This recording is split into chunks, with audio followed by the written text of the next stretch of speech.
मगरिब और मशरिक में भी पैगंबर हजरत मोहम्मद सल्लल्लाहु अलैहि वसल्लम की आमद की खुशी में परचम फहराया। वो झंडे इस बात की अलामत थे कि अब बीबी आमिना के घर का असल मकसद रोशन होगा। अब ये सिर्फ कुरैश का घर नहीं रहेगा बल्कि सारी इंसानियत का किबला बनेगा।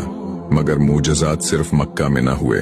दूर ईरान में, जहां कुसरा का महल सदियों से मजबूती से खड़ा था, अचानक उसकी 14 मीनारें गिर गईं। बादशाह हैरान रह गया।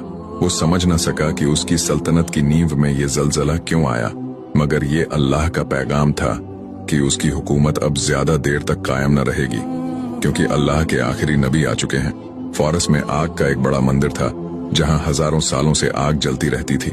लोग उसे पूजते थे और ये आग कभी बुझती न थी। मगर उस रात जब मोहम्मद सल्लल्लाहु अलैहि वसल्लम पैदा हुए, वो आग अचानक बुझ गई।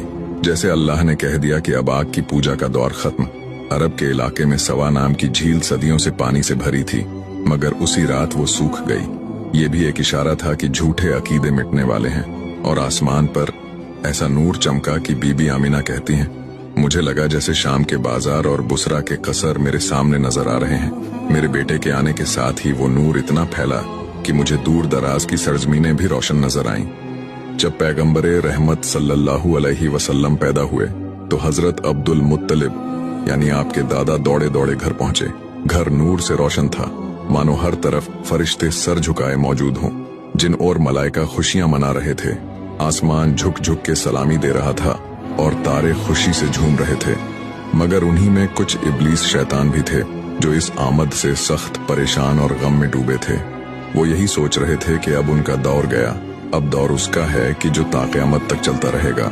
हजरत अब्दुल मुत्तलिब ने अपने जूते घर के बाहर उतारे और कांपते हुए हाथों से अल्लाह के नबी को अपनी गोद में उठाया, उनकी रौनक को देखा और अल्लाह का शुक्र अदा किया।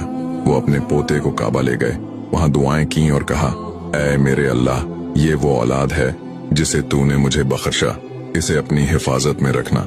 हजरत अब्दुल मुत्तलिब ने पोते के आने की खुशी में गरीबों, दुखियारों, बेवाओं, बच्चों में कसरत से खाना बांटा। ये दावत आम रखी गई थी। रहमतुलिल आलमीन के तशरीफ लाने की खुशियां सभी ने मनाई। घर में हजरत आमिना ने चरागा करवाया। हर घर में ये बात होने लगी, ये आमिना का बेटा हमें कुछ अलग लगता है। इसके चेहरे का नूर, इसकी खामोश अदा, हमने आज तक ऐसा बच्चा नहीं देखा।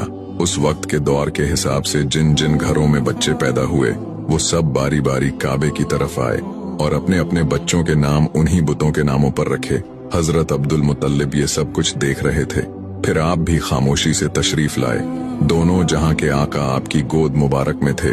आपने नाम पुकारा,